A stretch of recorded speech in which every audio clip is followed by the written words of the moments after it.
السلام علیکم ورحمۃ اللہ وبرکاتہ۔ اعوذ باللہ من الشیطان الرجیم، بسم اللہ الرحمن الرحیم۔ الحمد للہ رب العالمین۔ بے شک تمام تعریف اللہ رب العالمین کے لیے ہے جو تمام جہانوں کا مالک ہے۔ حاضرین میرے دینی ملی اسلامی بھائیوں،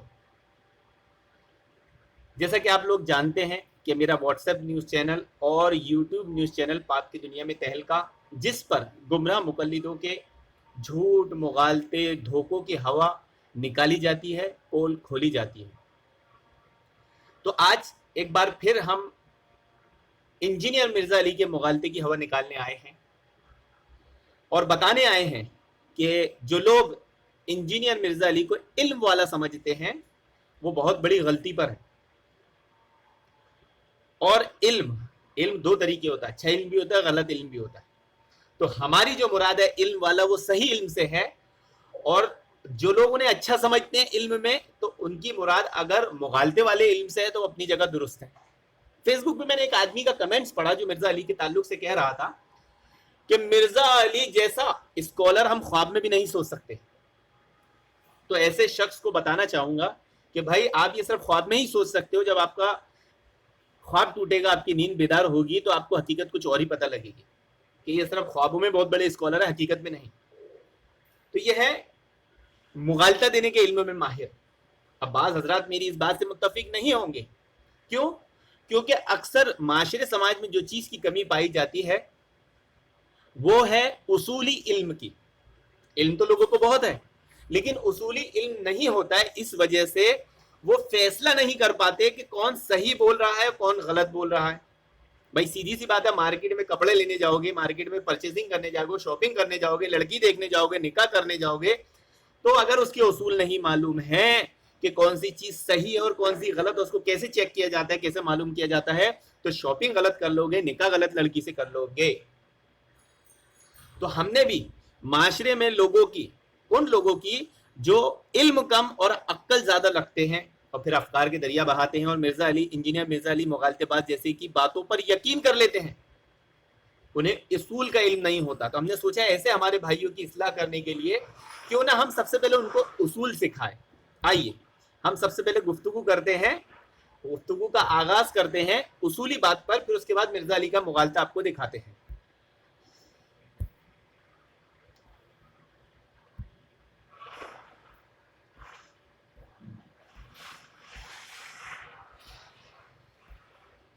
دیکھیے یہ ہے امام ابن تیمیہ رحمہ اللہ علیہ کا قول۔ امام ابن تیمیہ رحمہ اللہ علیہ فرماتے ہیں کسی شخص کے لیے کسی فروع مسئلے میں بھی کسی حدیث سے استدلال اس وقت تک جائز نہیں جب تک کہ وہ اسے صحیح ثابت نہ کر دے۔ یعنی فروع مسائل میں ہمارے نماز، روزہ، زکوٰۃ، حج میں جو اختلافات ہوتے ہیں، رفعین، زور سے آمین، سورہ فاتحہ، تو اس میں بھی کسی حدیث سے وہ استدلال جب تک نہیں کر سکتا جب تک وہ حدیث کو صحیح ثابت نہ کر لے یا معلوم نہ کر لے یا کر دے یا معلوم نہ کر لے۔ پھر کس طرح صحیح ہو سکتا ہے کہ ان اصول مسائل میں جن میں خیر القرون جمہور مسلمان اللہ تعالیٰ کے عظیم اولیاء صحابہ پر حرف آتا ہے، ان روایات کو بطور حجت پیش کرنا جائز ہو جس کا صدق ہی معلوم نہ ہو۔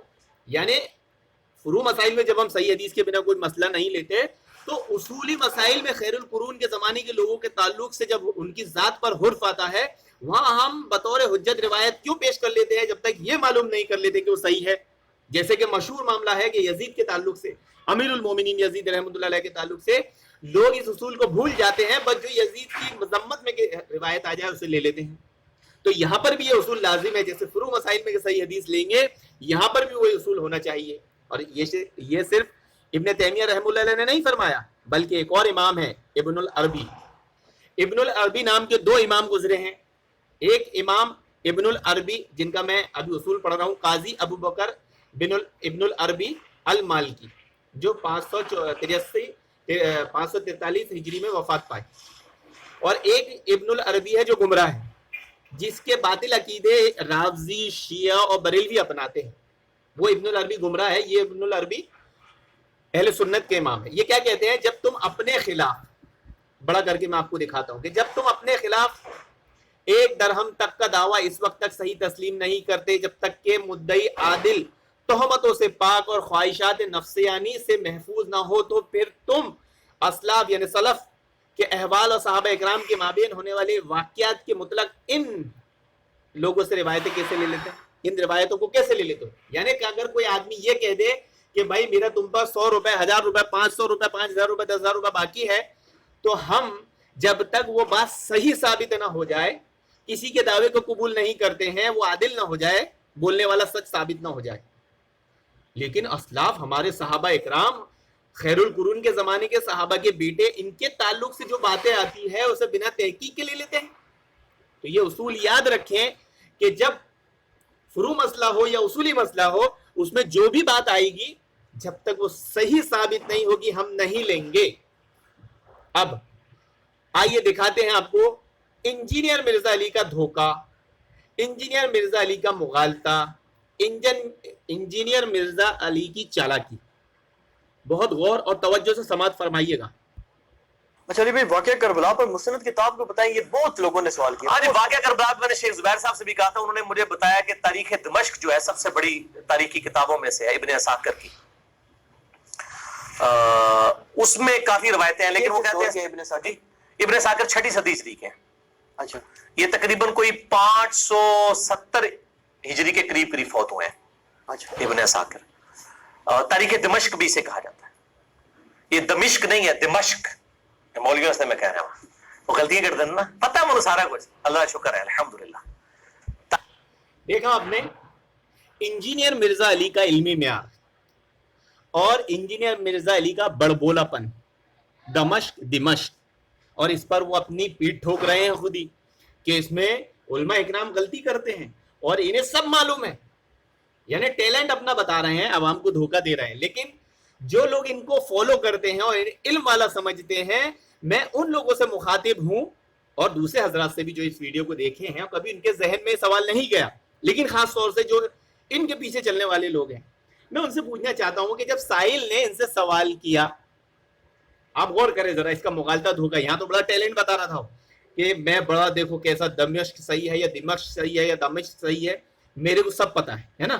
لیکن سائل کا جو سوال تھا کہ کربلا کے واقعے پر مستند کتاب کون سی ہے، یہی سائل کا سوال تھا. تو وہاں پر انجینئر مرزا علی نے بہت چالاکی مکاری سے دھوکہ دیا. کیا کہہ دیا کہ یہ سوال میں نے زبیر علی زئی رحم اللہ علیہ سے کیا تھا، تو انہوں نے بتایا تھا ابن عساکر کی کتاب تاریخ دمشق ہے.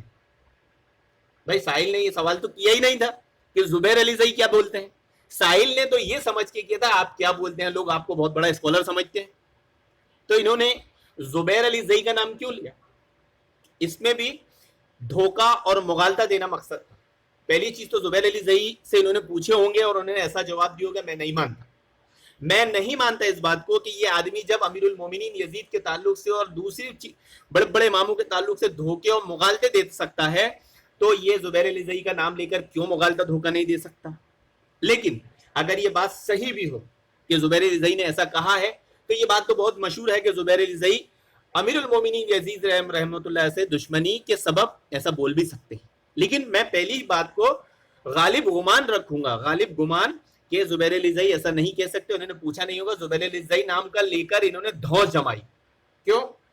کیونکہ انجینئر مرزا علی جانتا ہے کہ اگر یہ بات غلط ثابت بھی ہو گئی، یہ بات کہ تاریخ دمشق صحیح روایت کی کتاب ہے یا اس میں کربلا کے صحیح واقعات ہیں، یہ بات غلط ثابت بھی ہو گئی اور ہو ہی جائے گی، کیونکہ کوئی نہ کوئی اہل حدیث کسی نہ کسی دن کبھی نہ کبھی مجھے غلط ثابت کر دے گا. تو میں غلط ثابت نہ ہوں بلکہ زبیر علی زئی رحم اللہ علیہ غلط ثابت ہو کہ انہوں نے ایسا کہا تھا. اور ظاہر سی بات ہے جب زبیر علی زئی رحم اللہ علیہ کی بات آئے گی تو اہل حدیث تو ویسے ہی ڈر جائے گا، ٹھس جائے گا، خوف کھا جائے گا. اہل حدیث علماء بھی کہ نہیں یار یہ مسئلہ زبیر علی زئی کی طرف چلا جائے گا. تو عام اہل حدیث جو کم علم ہوتے ہیں اور وہ عقل پسند جو مرزا علی کو کے پیچھے چلتے ہیں، وہ تو زبیر علی زئی کی اس بات کا جواب دینے کی ہمت بھی نہیں کرے گا، سوچ بھی نہیں سکتا. تو یہ بڑی چالاکی سے انہوں نے خود نہیں بتایا، زبیر علی زئی کا نام لیا. تو ہم مرزا انجینئر علی کے ماننے والوں سے پوچھنا چاہتے ہیں کہ سوال آپ سے کیا گیا تھا کہ زبیر علی زئی سے، آپ نے کیوں نہیں بتایا کہ میں یہ سمجھتا ہوں؟ معلوم ہے